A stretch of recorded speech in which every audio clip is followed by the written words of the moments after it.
is types of chemical reactions. तो last classes में आपने देखा था कि केमिकल रिएक्शन और केमिकल इक्वेशन का इम्पोर्टेंस देखा था, कैसे उसको लिखते हैं, कैसे रिप्रेजेंट करते हैं, ठीक है।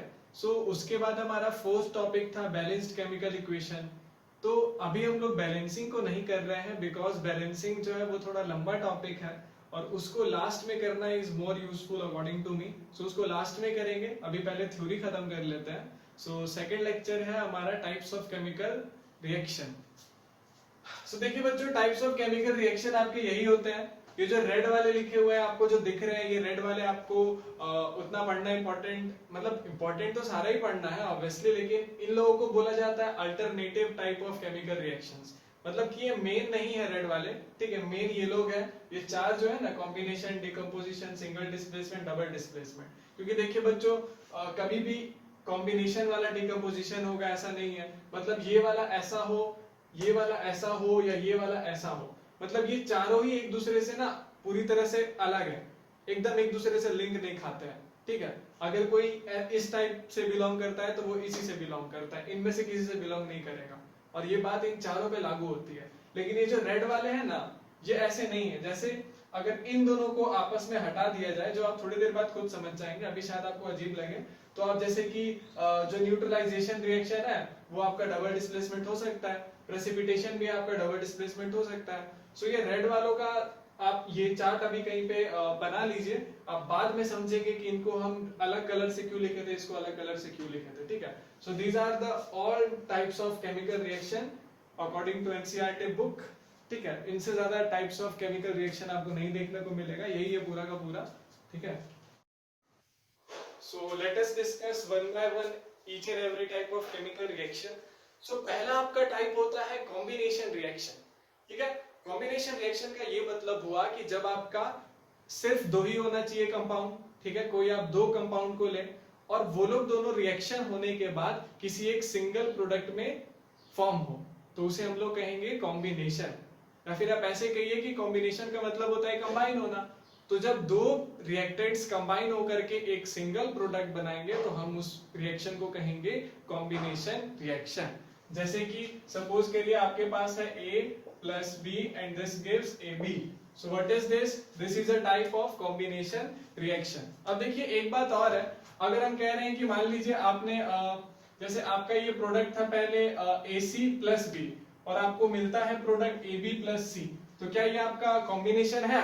तो आप बोलेंगे नहीं, ऐसा कुछ नहीं है कि कॉम्बिनेशन होगा, बिकॉज कॉम्बिनेशन में पहला कंडीशन है कि एक ही प्रोडक्ट बनना चाहिए, बट यहाँ पर दो है, सो ऑब्वियसली ये कॉम्बिनेशन रिएक्शन नहीं होगा, ठीक है। लेकिन अगर ये चीज AB प्लस C के बजाय होती हमारी ABC, ठीक है, तो भी ये हमारा कहलाता कॉम्बिनेशन रिएक्शन, ठीक है।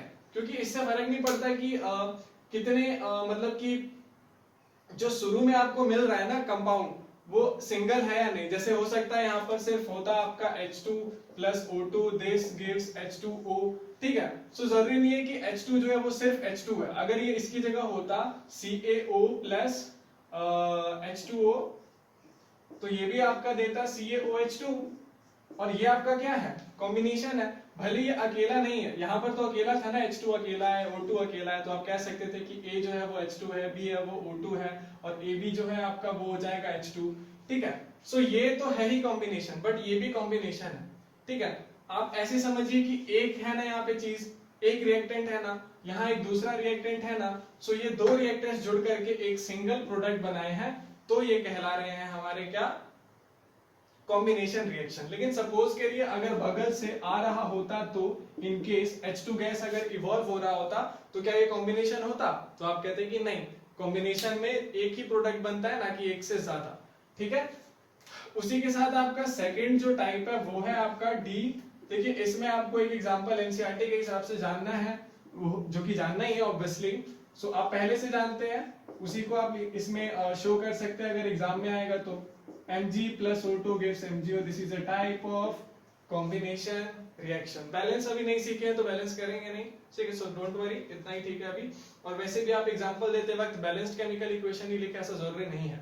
जब तक बैलेंस करने को ना कहा जाए तब तक बैलेंस वैसे भी नहीं किया जाता है, और स्टेट को भी मेंशन नहीं किया जाता है जब तक कि कहा ना जाए, ठीक है। तो कोई टेंशन अभी नहीं है, वैसे हम लोग बैलेंसिंग सीखेंगे इसके बाद, ठीक है। सो डीकंपोजिशन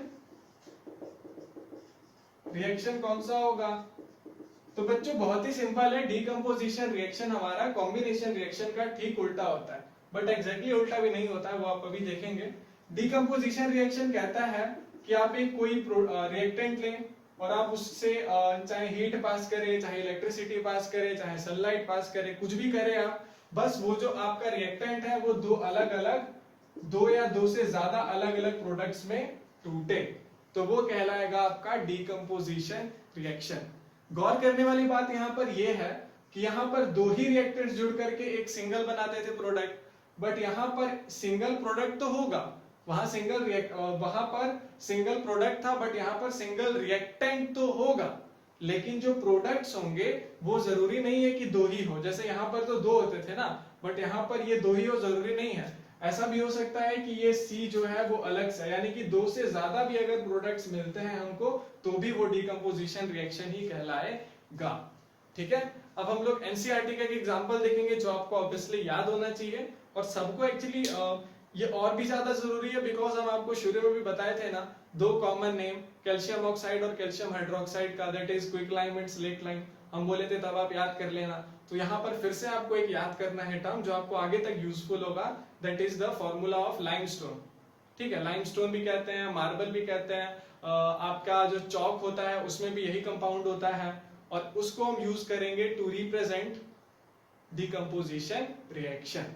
ठीक है, तो देखिए बच्चों, डीकंपोजिशन रिएक्शन का खूबसूरत सा एग्जांपल, बहुत ही एकदम तड़कता भड़कता मस्त वाला CaCO3, इसका नाम होता है मार्बल या फिर लाइमस्टोन, मार्बल या फिर लाइमस्टोन। अब फिर से क्वेश्चन में आपको नहीं मेंशन करेगा कि लाइमस्टोन का फॉर्मूला क्या है, आपको पता होना चाहिए, और वाइवा में तो पक्का, प्रैक्टिकल में पक्का, और 11-12 में तो भरा पड़ा है ऐसे ऐसे बहुत सारे नाम। ठीक है, तो अभी से आप थोड़े थोड़े याद करते रहिए। ठीक है, हम आपको अभी से याद करवाने की कोशिश करेंगे। सो दिस इज लाइमस्टोन। जब आप इसको क्या करेंगे, हीट करेंगे, हीट हम सिखाए थे, डेल्टा से दिखाया जाता है। ठीक है, टेम्परेचर लिखना जरूरी नहीं होता है हर बार, बस हीट दिखा दिया आपने काफी है। डेल्टा पसंद नहीं है तो ऊपर पूरा लिख दीजिए हीट। ठीक है, कैटालिस्ट का जरूरत नहीं है, बस हीट करिए। और वैसे भी ज्यादातर डीकंपोजिशन रिएक्शन आपका हीट के अप्लाई करने की वजह से ही डीकंपोज होता है। ठीक है, और जो नहीं होता है वो इलेक्ट्रिसिटी से हो जाता है, इलेक्ट्रिसिटी से भी नहीं होता है तो सनलाइट से हो जाता है। ठीक है, तो देखिए CaCO3 को जब आप हीट करेंगे तो आपका प्रोडक्ट बनेगा CaO। ठीक है, आगे ना आपका क्विकलाइम, और इसी के साथ फॉर्म होगा आपका CO2। अब देखिए हम आपको ये क्यों बता रहे हैं, इंपॉर्टेंट क्या है यहाँ पर। इसका इंपॉर्टेंस ये है बच्चों कि कहता, अगर मान लो आपको क्वेश्चन में कहेगा कि एक कोई कैल्शियम का कंपाउंड था, ठीक है, या फिर आपको बोल देगा, हाँ ऐसे भी बोल सकता है कि आपके पास लाइमस्टोन था, उसको हमने हीट किया, तो बताइए उसमें से कौन सी गैस निकलेगी, और उस गैस को हम वेरीफाई कैसे करेंगे कि वो वही गैस है। सिंपल। तो देखिए आप बोलेंगे कि देखिए जब आप लाइमस्टोन को हीट करते हैं तो आपका क्विकलाइन फॉर्म होता है। ठीक है, ओके, ये तो सॉलिड है, लेकिन साथ ही साथ एक गैस निकलता है, वो CO2 है। क्यों है CO2? बिकॉज उसको हम एक वेरीफाई करने के लिए कह सकते हैं कि जब हम मैच स्टिक लेके जाएंगे तो CO2 गैस क्या करेगा, उसको बुझा देगा। वही अगर हाइड्रोजन गैस होता तो वो पॉप साउंड प्रोड्यूस करता। अगर वो गैस आपका हाइड्रोजन ना हो करके ऑक्सीजन होता तो ऑक्सीजन भी तो सपोर्टर ऑफ फायर है, सपोर्टर ऑफ कंबशन है, वो और भी ज्यादा मतलब कि फायर को सपोर्ट करता, फायर और ज्यादा बढ़ता। लेकिन CO2 है तो क्या हो रहा है, CO2 है तो फायर बुझ जा रहा है। सो ये रिएक्शन आपका इंपॉर्टेंट है as an example of decomposition reaction. अब देखिए हमको अब सीखना है, देखिए जो आपका डीकंपोजिशन रिएक्शन है, रिडॉक्स के बाद सबसे लंबा यही है। ठीक है, सो इसको देख के मत घबराइएगा कि अभी तो 11 टाइप 12 टाइप के 11 है ना, हाँ शायद 11 ही है। सो 11 टाइप के केमिकल रिएक्शंस देखने हैं, एक इतना बड़ा है तो बाकी कितना बड़ा होगा बच्चों, वैसा कुछ नहीं है, बस यही एक लंबा है और एक रिडॉक्स बड़ा है, बाकी सब बहुत छोटे छोटे हैं और बहुत सिंपल है। तो टेंशन नहीं लेना है, टेंशन बस लेना है एग्जाम्पल्स पे, क्योंकि हम जितने भी आपको केमिकल रिएक्शन लिख के बताए ना, आप श्योर रहो कि वो सारे रिएक्शन आपको कहीं ना कहीं कभी ना कभी जरूर पूछे जाएंगे। ठीक है, तो आपका काम है उनको याद करना। अब देखिए जो आपका डीकंपोजिशन रिएक्शन होता है वो 3 टाइप का होता है। जो भी थोड़ी देर पहले बताए ही थे। पहला टाइप होता है बच्चों थर्मल, ठीक है, पूरा नहीं लिखने, समझ जाना आप, थर्मल डिकम्पोजिशन रिएक्शन, इसको वैसे थर्मो डिकम्पोजिशन भी बोला जाता है, बट कोई नहीं, थर्मल भी चलेगा। सेकेंड है आपका इलेक्ट्रोलाइसिस,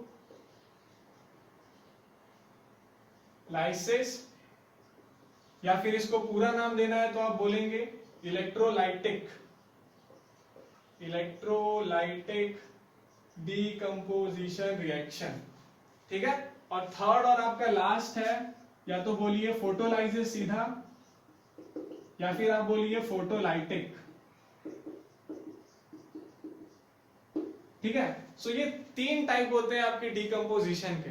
अब फिर से समझने से पहले एग्जांपल भी इंपॉर्टेंट है, ध्यान में रखिएगा, सबका डेफिनेशन तो मालूम होना जरूरी है, बट साथ ही साथ this is also important that you should know the examples, ठीक है। सो एग्जांपल को भी जानना है, सो हम लोग मतलब के साथ साथ एग्जांपल को भी समझेंगे। सो फर्स्ट ऑफ ऑल ये थर्मल क्या होता है, तो बच्चों थर्मल डिकम्पोजिशन तब होगा जब आपका डिकम्पोजिशन रिएक्शन हो रहा हो in the presence of heat. तो क्या होता है थर्मल, जब आपका रिएक्शन हो रहा होगा in the presence of heat, मतलब आपको हीट देना है, रिप्रेजेंट किससे होता है, तो डेल्टा से होता है, ठीक है। इसका एग्जांपल अभी आपने जस्ट देखा है कि भाई क्विक लाइमस्टोन को जब आप हीट करेंगे तो वो ब्रेक होगा क्विक लाइम और CO2 गैस में, गैस को एरो से दिखाते हैं, ठीक है। तो साथ ही साथ करते रहेंगे तो आपके लिए अच्छा होगा। देखिए आप जी लिखते नहीं लिखते कोई फर्क नहीं पड़ रहा, बिकॉज आप ऑलरेडी एरो दिखा चुके हैं, और एरो के लिए ब्रैकेट जरूरी नहीं होता जब वो लास्ट में लिखा जाता है। कैल्शियम ऑक्साइड ऑब्वियसली सॉलिड होता है, और अब ये चौक तो आपको पता है ये सॉलिड ही होगा ना भैया, ठीक है, और तो कुछ होगा नहीं, ठीक। सो this is the example of thermal decomposition reaction, और दूसरा नाम आप इसको कह सकते हैं thermo decomposition reaction, and this is the example, ठीक है। सेकेंड है आपका इलेक्ट्रोलाइसिस डिकम्पोजिशन रिएक्शन, ठीक है। सो सेकेंड वाले में क्या है, नाम से ही पता चल रहा है कि कैसे डिकम्पोज होगा, प्रेजेंस ऑफ किसके, इलेक्ट्रिसिटी के। आपको इलेक्ट्रिसिटी पास करवानी होगी इलेक्ट्रोलाइटिक डिकम्पोजिशन रिएक्शन करवाने के लिए, और सिंगल वर्ड में नाम होता है इसका इलेक्ट्रोलाइसिस। अब फिर से एग्जांपल जरूरी है, ठीक है। So example is your according to your course, H2 को लीजिए गैस में, कंबाइन करिए O2, नहीं सॉरी, H2O को लीजिए लिक्विड वाटर को, ठीक है।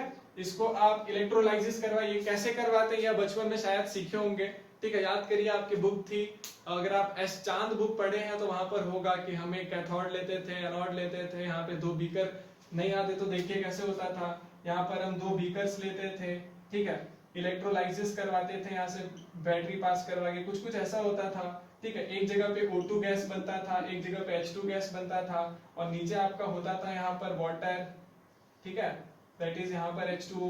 तो कुछ आपने सीखा होगा, सुना होगा बचपन में, एक जगह पे H2 गैस, एक जगह पे O2 गैस, ठीक है, फिर बाद में दोनों में से H2O2 निकल रहे होते थे, ठीक है। सो ये अभी जरूरी नहीं है हमको जानना, बस आपको इतना जानना है कि जब H2O के साथ आप क्या करवाएंगे, इलेक्ट्रोलाइसिस। अब ऑब्वियसली इलेक्ट्रोलाइसिस हो रहा है तो एरो के ऊपर लिखा जाएगा, पहले ही सिखाए थे, तो यहाँ आ गया इलेक्ट्रोलाइसिस करवाने पे क्या हुआ, H2 gas plus O2 gas is given out. So this is the example of electrolysis. So electrolytic decomposition हो गया, अब बचा है हमारा फोटोलाइटिक डिकम्पोजिशन रिएक्शन या फिर फोटोलाइसिस।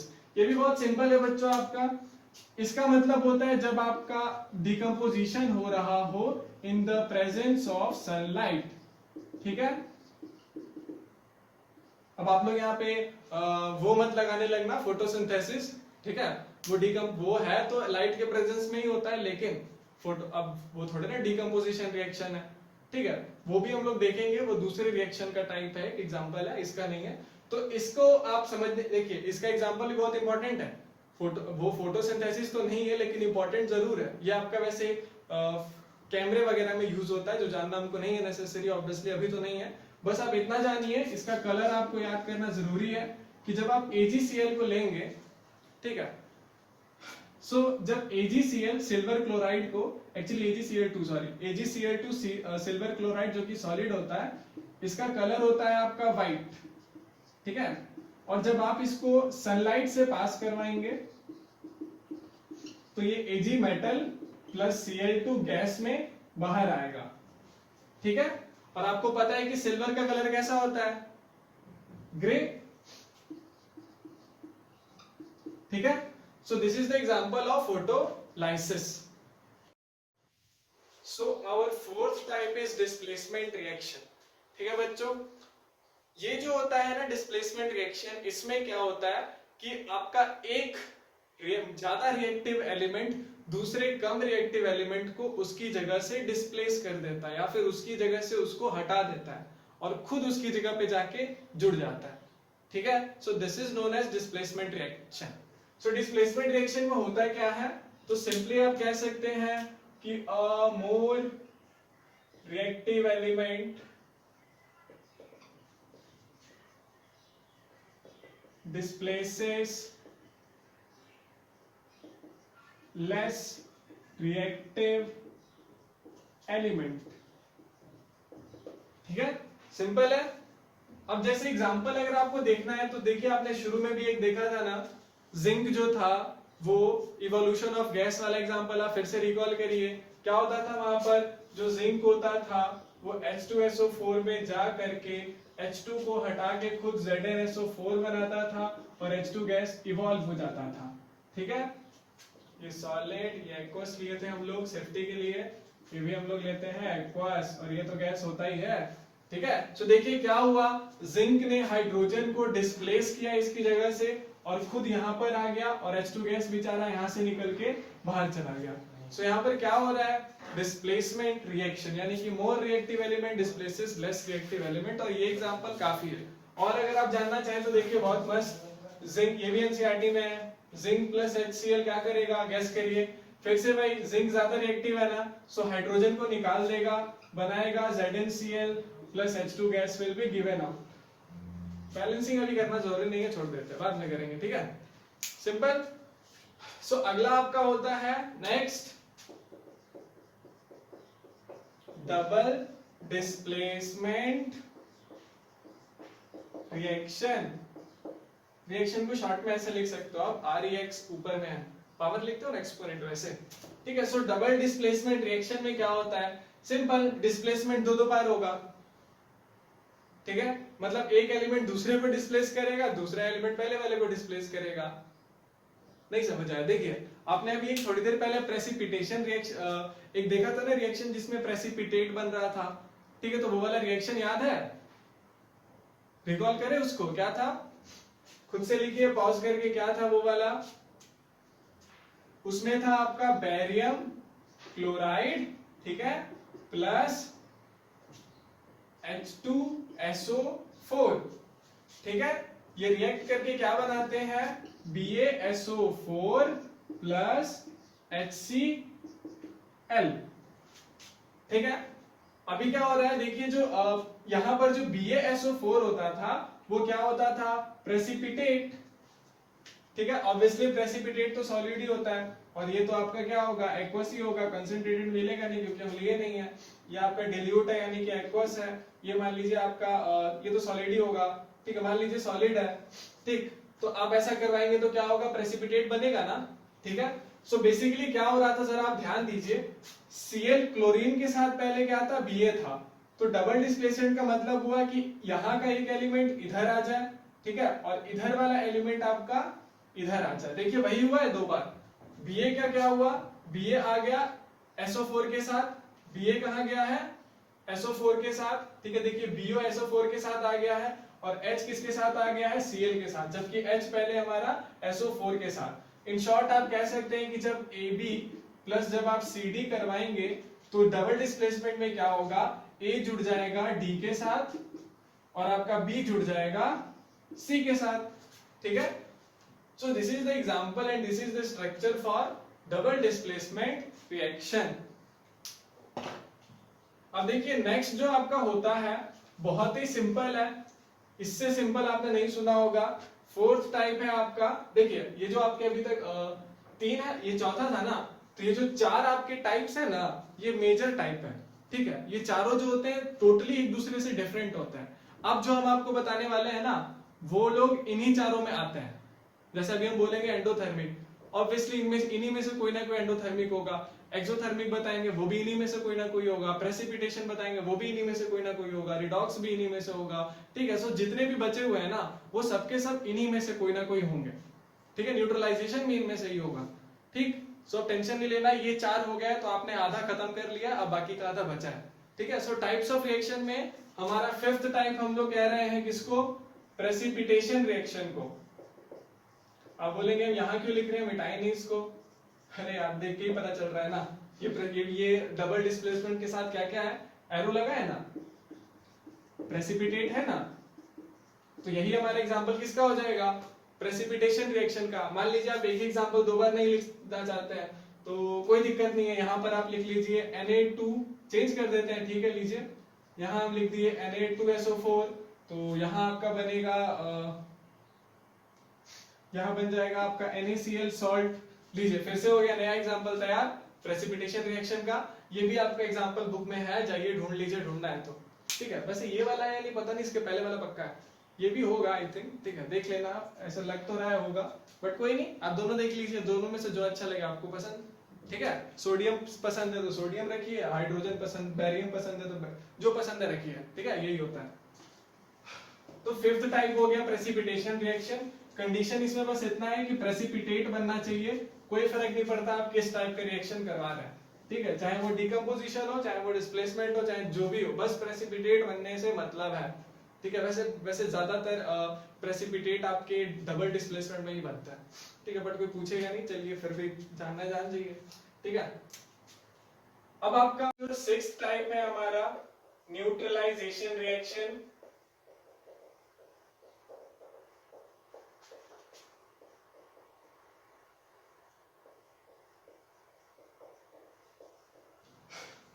देखिए बच्चों, सिंपल है, न्यूट्रलाइजेशन रिएक्शन का मतलब होता है कि किसी एक जब रिएक्टेंट्स आपके न्यूट्रलाइज हो जाए, और ये भी हम पहले भी आपको एक बार बताया था अगर आपने गौर से सुना हो कि एसिड प्लस बेस क्या होता है, वाटर प्लस सॉल्ट बनाता है ना, सो वो क्या है, न्यूट्रलाइजेशन ही रिएक्शन है।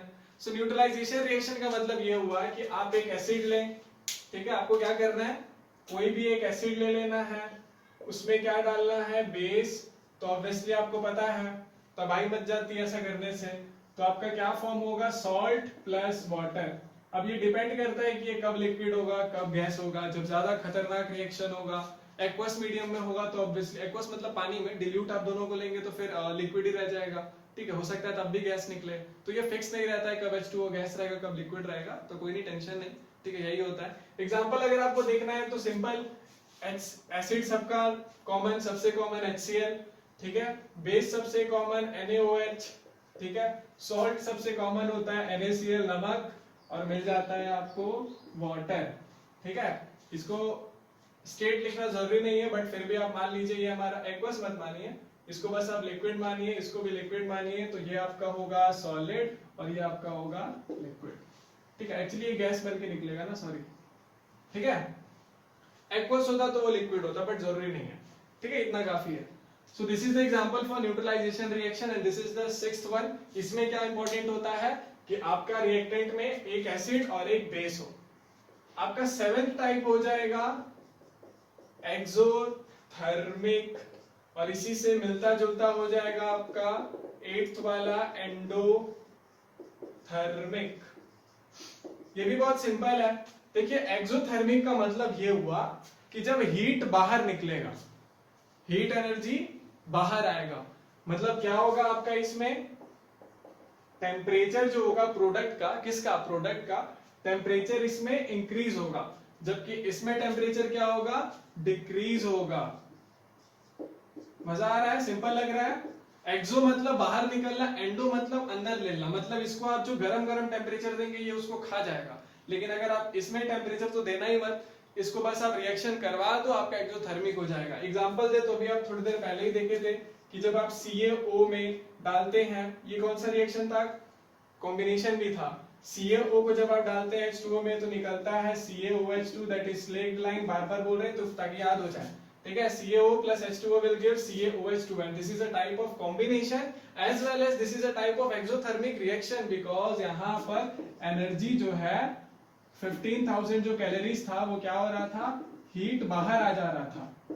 ठीक है, लेकिन यहां पर बच्चों क्या होगा, यहां भी बहुत सिंपल है, एंडोथर्मिक मतलब जिसमें टेम्परेचर डिक्रीज होता है, ठीक है। इसका स्पेसिफिक एग्जांपल आपके बुक में नहीं दिया हुआ है, बट फिर भी आप स्ट्रक्चर देख लीजिए, वैसे ही याद करने के लिए बहुत है।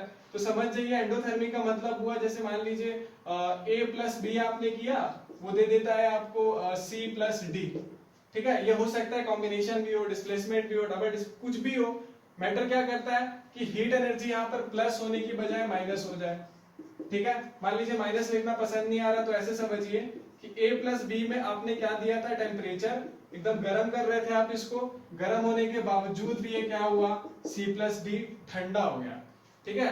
पहले गर्म था, रिएक्ट हुआ, ठंडा हो गया। सो ये क्या है आपका एंडोथर्मिक रिएक्शन, ठीक है। देखिए अगर आप फिर भी एग्जांपल जानना चाहते हैं ना एंडोथर्मिक का, तो इसको आप ऐसे जान सकते हैं। एक्चुअली एग्जांपल दिया हुआ है एक, बट वहां पे मेंशन नहीं किया हुआ है कि वो एंडोथर्मिक ही है, ठीक है।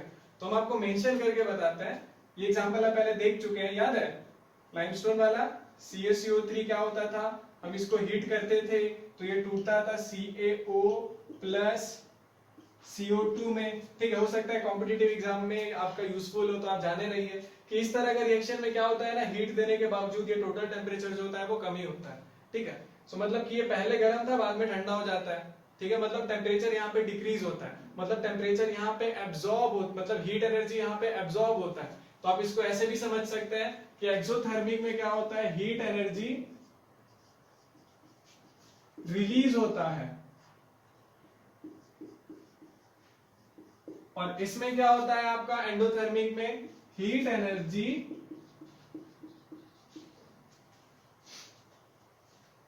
रिलीज होता है,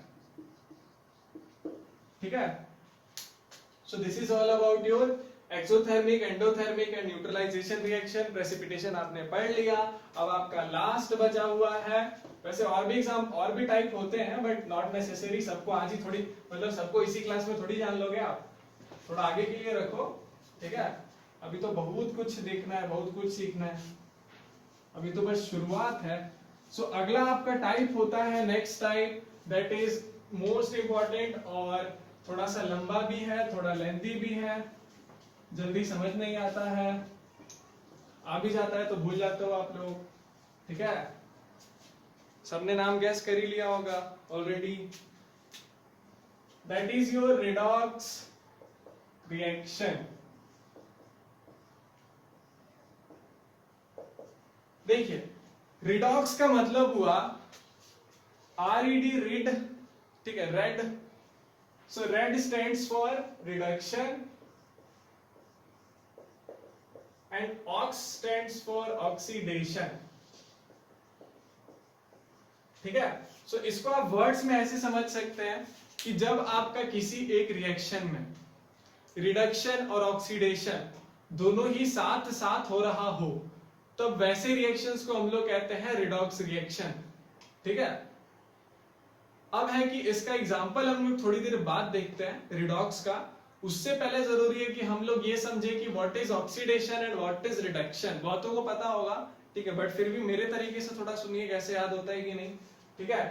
सो अकॉर्डिंग टू मी आप रिडक्शन को बोल सकते हैं, reduction starts for re, so what you have to write, you have to write removal, ठीक है। ऑक्सीडेशन में क्या है, oxy, so this will be oxidation, डेशन मतलब एडिशन, सो आप ऐसे समझिए एडिशन, ठीक है। एडिशन ये किससे स्टार्ट हो रहा है, री है तो रिमूवल से, ऑक्सीडेशन है तो एडिशन से, ठीक है। सो यहां पर अब आप लिख दीजिए रिमूवल ऑफ, यहां पे भी ऑफ, और दिस विल बी O2, और यहां पर भी लिख दीजिए O2।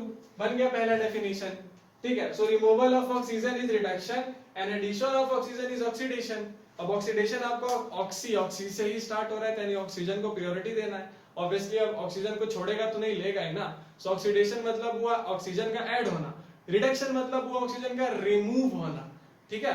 अब आप इसी का उल्टा कर दीजिए, रिमूवल की जगह लिखिए अब आप लोग एडिशन, एडिशन की जगह लिखिए आप लोग यहां पर रिमूवल,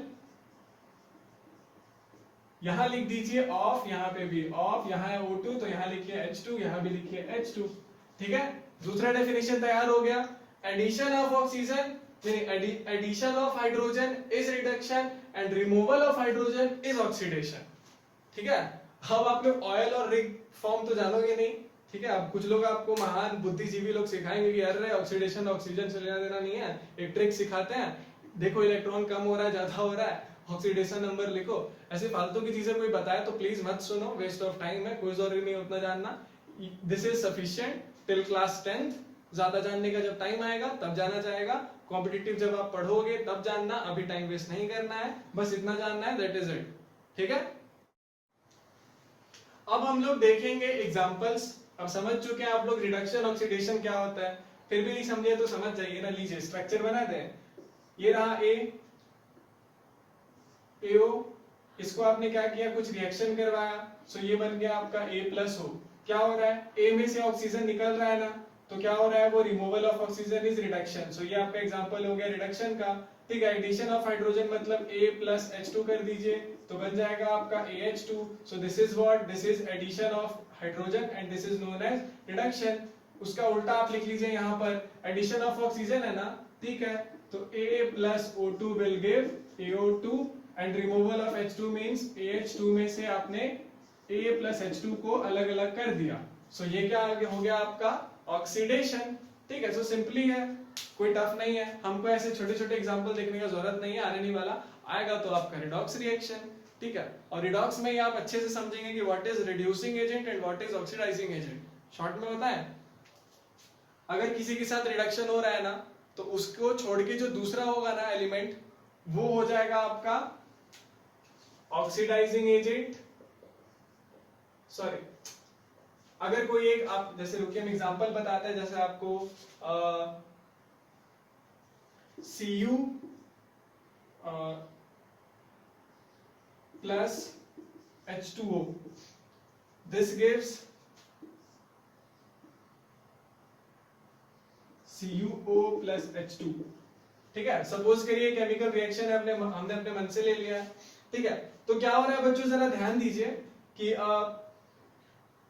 कॉपर ने हाइड्रोजन को डिस्प्लेस किया, चलिए मान लेते हैं, हमको उससे कोई काम नहीं है, हम सिंपली ऐसे समझेंगे कि कॉपर के साथ क्या हो रहा है। सो कॉपर आपका ऑक्सीजन को ले रहा है।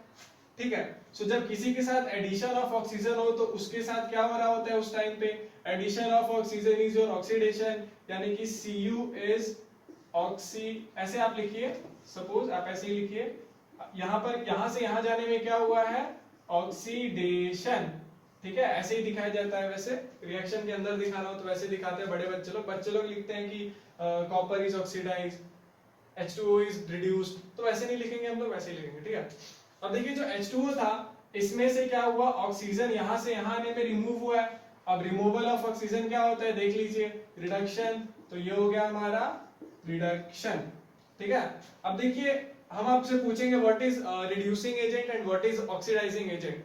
डेफिनेशन को पहले साइड रखिए, हम आपको शॉर्टकट बताते हैं कैसे पता चलेगा, बहुत ही सिंपल है। इसके साथ ऑक्सीडेशन हुआ ना, तो ये क्या बन जाएगा हमारा रिड्यूसिंग एजेंट, उल्टा। ठीक है, रिड्यूसिंग एजेंट। इसके साथ रिडक्शन हुआ है ना, तो ये बन जाएगा हमारा ऑक्सीडाइजिंग एजेंट। सिंपल, जैसे देखिए कहने का मतलब ये था कि जब ये ऑक्सीडाइज, इसके साथ ऑक्सीडेशन हो रहा है, तो ऑक्सीडेशन हो ही क्यों रहा है, अकेले अकेले तो कर नहीं सकता है। ऑक्सीडेशन इसलिए हुआ बिकॉज इसके साथ ऑक्सीजन आके जुड़ा, ऑक्सीजन दिया किसने, तो इसने दिया। तो ऑक्सीडाइजिंग एजेंट का मतलब हुआ कि कौन से एलिमेंट की प्रेजेंस की होने की वजह से ऑक्सीडेशन या फिर रिडक्शन हुआ। एजेंट्स कौन होते हैं, जिनके प्रेजेंस की वजह से किसी दूसरे एलिमेंट के साथ ऑक्सीडेशन या फिर रिडक्शन हो।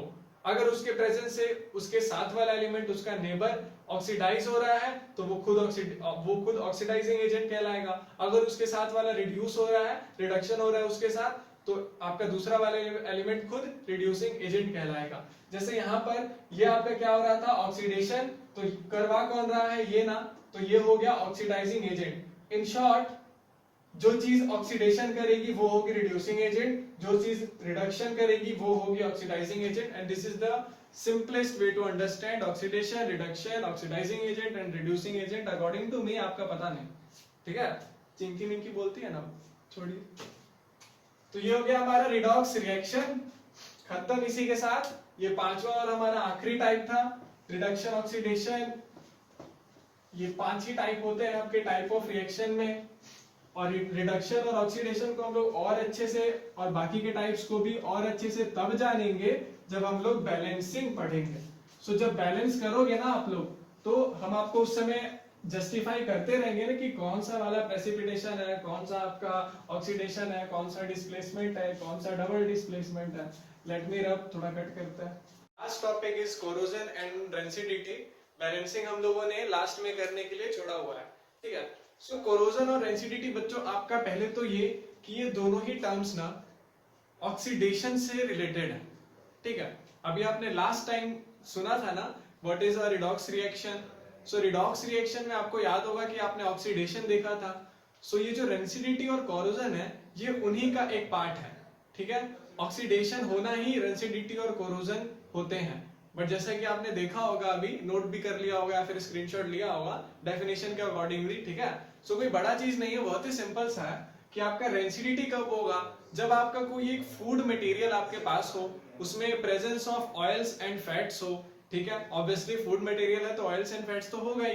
तो होगा क्या कि उन ऑयल्स और फैट्स से जो कि कार्बन कंपाउंड्स है, ठीक है, ऑर्गेनिक कंपाउंड्स है, तो वो सारे कंपाउंड्स जो होंगे ऑक्सीजन के साथ ऑक्सीडेशन करेंगे, ऑक्सीजन के साथ कंबाइन होंगे।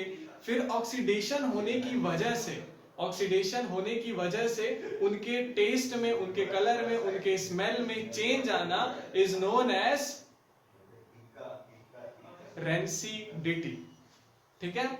लेकिन अगर आप बोलेंगे कोरोजन क्या होता है, तो ठीक है ना, कोरोजन में बस ऑयल्स एंड फैट्स नहीं रहेगा, यानी कि फूड मटेरियल नहीं रहेंगे, लेकिन होगा ऑक्सीडेशन, ठीक है। कोरोजन में होगा ऑक्सीडेशन, लेकिन फूड मटेरियल के साथ ना होकर के वो मेटल्स के साथ होगा, ओनली फॉर मेटल्स, ठीक है। सो कोरोजन में क्या होगा, आपके पास एक मेटल होगा, और मेटल जैसे कि सपोज आपके पास एक आयरन है, ठीक है। सो आयरन क्या करेगा, ऑक्सीजन के साथ कंबाइन करेगा।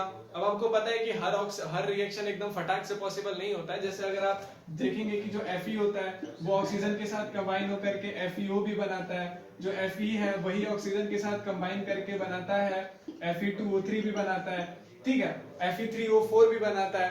तो रिएक्शन तो बहुत सारे हैं आयरन के, लेकिन कोरोजन में क्या ये सारे रिएक्शन ले लिए जाएंगे? नहीं, क्योंकि इसमें कंडीशन ये है कोरोजन और रेंसिडिटी दोनों में ही कि ऑक्सीडेशन तो होगा, लेकिन वो ऑक्सीडेशन आपका मतलब कि हमारे ओर से क्रिएट नहीं किया जाना चाहिए। वो सारे के सारे जो कंडीशंस होंगे वो एटमॉस्फेयर से मिलेंगे, ठीक है। कोरोजन और रेंसिडिटी का पहला इंपॉर्टेंट टर्म क्या है कि यहां पर भी आपका क्या होता है, तो ऑक्सीडेशन होता है। यहां भी ऑक्सीडेशन, यहां भी आपका होता है ऑक्सीडेशन, दोनों में सेम। यहां पर भी आपका रोल कौन प्ले करता है ऑक्सीडेशन करवाने का, सो आप बोलेंगे एटमॉस्फेयर। यहां भी कौन रोल प्ले करेगा कोरोजन करवाने का, तो आप कहेंगे एटमॉस्फेयर। सो दोनों ही एटमॉस्फेयर और ऑक्सीडेशन का जननी है, ठीक है, इनका जननी एटमॉस्फेयर है। सो बेसिकली जो कोरोजन है वो मेटल के साथ होगा, और कभी कभी क्या होता है कि सिर्फ ऑक्सीजन के साथ डायरेक्टली कंबाइन नहीं हो पाता है, उसके लिए चाहिए होता है कोई कैटालिस्ट। लेकिन अब आप कैटालिस्ट डाल रहे हैं तो वो नेचुरली ऑक्सीडेशन कैसे हुआ, एटमॉस्फेयर को फिर नहीं कह सकते रिस्पॉन्सिबल। जब वो एटमॉस्फेयर रिस्पॉन्सिबल ही नहीं होगा तो कोरोजन ही नहीं कहलाएगा। सो क्या होता है कि एटमॉस्फेयर में से आयरन ऑक्सीजन के साथ साथ H2O को भी एब्जॉर्ब करता है। आपने देखा होगा ना कि लोहा अगर ऐसे हवा में रहे तो वो खराब नहीं होता, लेकिन अगर बारिश है उस पर पानी पड़ जाए और फिर क्या होगा, ऑक्सीजन के साथ मिलेगा और धीरे धीरे लोहा जो है वो जंग खाना शुरू कर दे। कहते हैं ना जंग लग गया, तो पानी से दूर रखो।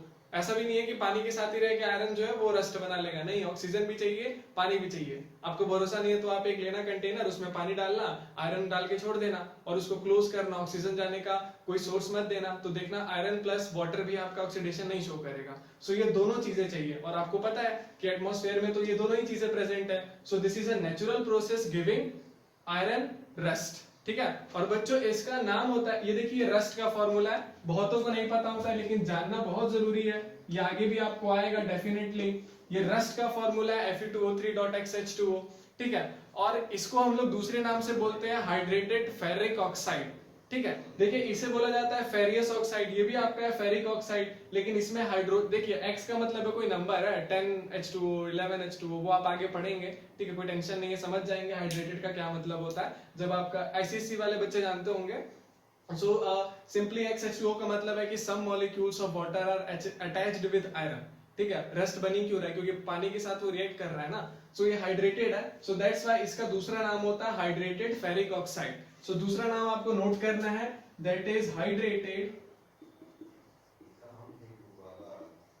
Ferric oxide, this is your second. अब देखिए बच्चों ये तो हो गया कोरोजन और एनसीडीटी का बेसिक्स, ठीक है। अब चैलेंजिंग स्क्रीनशॉट ले सकते हैं, ले लीजिए। देखिए बहुत ही सिंपल, अब हमको सीखना है कि इन दोनों को रोका कैसे जाए। अब बहुत से लोग को मतलब पहले से पता होगा कि हाँ भैया नाइट्रोजन गैस डालते हैं ताकि लेस खराब ना हो जाए, ठीक है। आयरन ना खराब हो तो पहले से कोई पेंट डाल देते हैं, गैल्वेनाइजेशन करते हैं, ऑयलिंग करते हैं, साइकिल की चेन में ग्रीस डालते हैं। सो बहुत सारे तरीके होते हैं इन ऑक्सीडेशन प्रोसेस को रोकने के लिए, बट डोंट वरी हम आपको बता देते हैं अगर नहीं पता है तो। सो रेंसिडिटी में बच्चों देखिए रेंसिडिटी क्या होता है, फूड मटेरियल के साथ होता है। सो रेंसिडिटी में क्या क्या पहले से तो हमको एक चीज पता ही है, क्या कर सकते हैं हम लोग रेंसिडिटी रोकने के लिए। फर्स्ट ऑफ ऑल देखिए ये प्रिवेंशन के मेथड्स हम लिख रहे हैं, prevention methods. So first method is for prevention is add nitrogen, ठीक है, ऐड N2 गैस, कि कहां पर होता है, तो चिप्स का पैकेट आपने देखा होगा ना, लेज वगैरह खरीदते हैं जब आप लोग, ठीक है, सपोज लेस आप लोग कहते भी हो ना कि चिप्स से ज्यादा तो इसमें गैस ही भरा हुआ है, सो वो गैस का नाम होता है नाइट्रोजन, दुश्मन, ठीक है। एटमॉस्फेयर में भी नाइट्रोजन ही ज्यादा है, इसमें भी नाइट्रोजन ज्यादा है। इसका फायदा ये है कि ये रिएक्ट नहीं करता, कर रहा होता तो फिर मैग्नीशियम, याद है मैग्नीशियम वाला क्वेश्चन, उसमें मैग्नीशियम ऑक्साइड और मैग्नीशियम कार्बोनेट बनाता था, ना कि MgN का कंपाउंड बनाता था, ठीक है, क्योंकि nitrogen is very least reactive. So इसको हम लोग एज अ क्योर करने वाला सब्सटेंस रख सकते हैं जो कि प्रिवेंशन करे, प्रिवेंट करे ऑक्सीडेशन को या फिर रिडक्शन ऑक्सीडेशन को, ठीक है।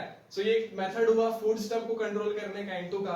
अब आप ऑब्वियसली कोरोजन में तो नहीं डाल पाएंगे ना N2, डाल सकते हैं क्या, नहीं। वहां पर क्या करना होगा हमको, कोरोजन रोकने के लिए हमको क्या करना होगा, आप पेंटिंग करेंगे,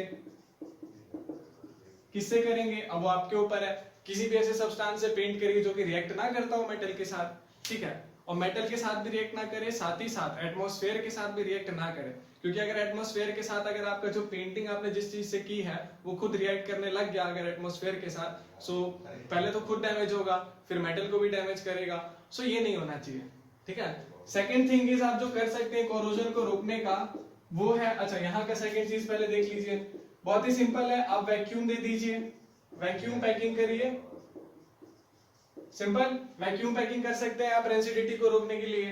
वैक्यूम में क्या होगा, ऑक्सीजन फिर से होगा ही नहीं। मान लीजिए आपको नाइट्रोजन महंगा लग रहा है तो ठीक है ना, वैक्यूम करिए क्रिएट, कौन मना कर रहा है, पर वैक्यूम क्रिएट करने में खर्चा ज्यादा आएगा, ठीक है, समझ रहे हैं ना, वैक्यूम क्लीनर खर्चा ज्यादा आएगा, इसीलिए लोग नाइट्रोजन डाल देते हैं, ठीक है। सो वैक्यूम पैकेजिंग भी हो सकता है, भले ना करिए क्योंकि वो इकोनॉमिकल प्रोसेस नहीं है, ठीक है, कह सकते हैं आप। तो हो गया वैक्यूम पैकेजिंग, हो गया सेकंड मेथड। अब वही इसमें अच्छा पेंटिंग कर सकते हैं यहाँ पे, अरे खाने को पेंट करेंगे तो खाएंगे कैसे, हाँ अचार वगैरह है तो बात अलग है, बट वो पेंटिंग नहीं है, वो तो डुबाना हो गया ना, समझ रहे हैं, तेल में डालते हैं ना हम लोग खराब ना हो, पर वो भी हो ही जाता है, अब अगर आप एटमॉस्फेयर में छोड़ोगे तो हो ही जाएगा खराब। सो एक्चुअली में ऑयल का काम होता है ऑक्सीडेशन को रोकना काम नहीं होता है, वो बस उसको ऐसा मीडियम, उसको आप लोग डिटेल में बच्चों ने पढ़ चुके हैं, तो आप बस उसको ऐसा मीडियम में रखते हैं कि वो मतलब कि टाइम टू टाइम और अच्छा होता जाए, अचार का स्वाद अच्छा हो, ठीक है। तो हम यहाँ अचार बनाने थोड़ा ना बैठे हैं, चलिए। सो पेंटिंग जो है यहाँ होता है, यहाँ नहीं हो सकता, फूड मटेरियल पेंट करेंगे तो पेंट कौन खाएगा भैया, ठीक है, निकालने में और टेंशन, और निकाल के खाएगा कौन पहले ये बताओ।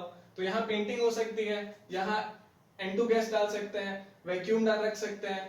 अब देखिए यहाँ पर आप क्या कर सकते हैं, ग्रीस भी डाल सकते हैं, ऑयलिंग और ग्रीसिंग कर सकते हैं, आप ऑयलिंग करते हो ना आप लोग, ठीक है।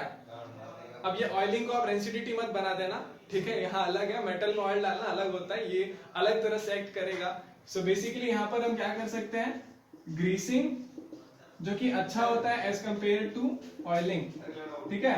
So this is the thing, आप ग्रीसिंग और ऑयलिंग कर सकते हैं फूड सॉरी आपके मेटल्स को, कोरोजन को प्रिवेंट करने के लिए, this is the second method. दोनों का दो मेथड हो गया।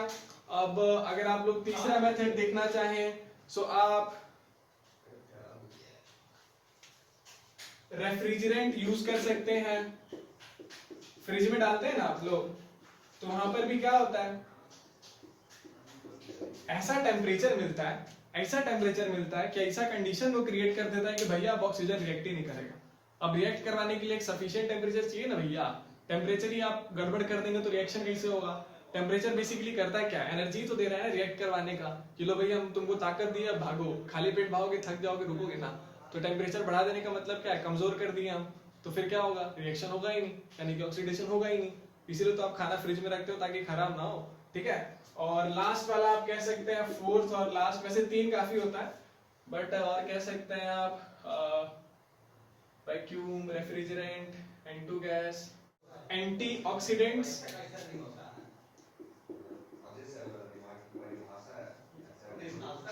ठीक है। आप इसमें एंटीऑक्सीडेंट्स डाल सकते हैं। एंटीऑक्सीडेंट मतलब क्या हुआ, अरे जो ऑक्सीजन के साथ रिएक्शन को रोकेगा, समहाउ कैसे भी रोकेगा पर रोकेगा। जैसे N2 भी क्या था, एंटीऑक्सीडेंट ही था ना। सो कहने का मतलब है नाइट्रोजन ही नहीं, अब वो सस्ता है तो कैसे थोड़ी है, खाली वही जन्माधिकार के साथ पैदा हुआ है कि वही खाली रोकेगा ऑक्सीजन को। अरे और भी एलिमेंट है जो महंगे हैं, थोड़ा डिफिकल्ट है उनको फाइंड करना, बट आखिर काम तो कर सकते हैं एज एन एंटीऑक्सीडेंट। तो वो सारे एलिमेंट जो कि नाइट्रोजन की तरह है, वो सब आपके हेल्पफुल होंगे रेंसिडिटी को रोकने के लिए, ठीक है। और आपका नेक्स्ट है कोरोजन। सो कोरोजन में एक पेंटिंग तो हो गया मस्त, पेंट चढ़ा दीजिए, पेंट मतलब कि पेंट वाटरप्रूफ होना चाहिए। सुने ना एक ऐड भी आता है, बिरला वाटरप्रूफ पेंटिंग, ठीक है, वो सब पेंट हो गया। और ग्रीसिंग एंड ऑयलिंग हो गया, ठीक है। ग्रीस आप अपनी साइकिल की चेन में या फिर मोटरसाइकिल की चेन में या फिर कार में कहीं कहीं डालते हो गया आप लोग, ठीक है। So this is oiling and greasing. और लास्ट आपका थर्ड पार्ट हो गया, ये बहुत मस्त है, बचपन में पढ़ा हुआ है, गैल्वेनाइजेशन। ज्यादा नहीं जानेंगे, जिसको नहीं पता है सिंपली यार मेटल को पिघलाओ, दूसरे के ऊपर चढ़ा दो। एक तरह से वो भी पेंटिंग है, बट उसको पेंट करना नहीं बोलेंगे। Metal is not a liquid substance, it is a solid substance. पिघलाना पड़ता है, गलाना पड़ता है और दूसरे के ऊपर परत चढ़ानी पड़ती है। So this is known as galvanization. So galvanization करके आप कोरोजन को रोक सकते हैं, ठीक है। So I think this is enough. Reaction बस कोरोजन का आपको जानना है, और ये ऑर्गेनिक कंपाउंड्स है, इनका रिएक्शन आपके सिलेबस में नहीं है। सो इतना ही आपका पूरा चैप्टर खत्म, इससे ज्यादा है नहीं। बाकी बैलेंसिंग के लिए नेक्स्ट वीडियो पे बने रहिए। आप लोग सोच रहे होंगे वो पहले से आता है, नहीं देखेंगे। सो आई सजेस्ट यू कि आप जरूर देखें, बिकॉज 3 मेथड से बैलेंसिंग की है कभी, 3 वैरायटीज के क्वेश्चन के साथ। सीखना चाहे तो देख सकते हैं, ठीक है। हिट एंड ट्रायल और वगैरह वगैरह, अलग अलग मेथड्स, अलग अलग क्वेश्चंस, ठीक है। और आपके लिए जेईई मेंस का क्वेश्चन भी है, क्लास 10 आधा क्वेश्चन वो क्लास 10 पे बेस्ड था। तो सरप्राइज रहेगा नेक्स्ट टाइम जब आप आएंगे बैलेंसिंग में, तो हम आपको एक क्वेश्चन दिखाएंगे जिसका बैलेंसिंग क्लास 10 के बेस पर था। उसका अगर मतलब उसका आधा पार्ट क्लास 10 की नॉलेज पे सॉल्व हो सकता था, ठीक है। सो नेक्स्ट क्वेश्चन सरप्राइज रहेगा, तब तक आप ट्यूनिंग करते रहिए, पढ़ते रहिए।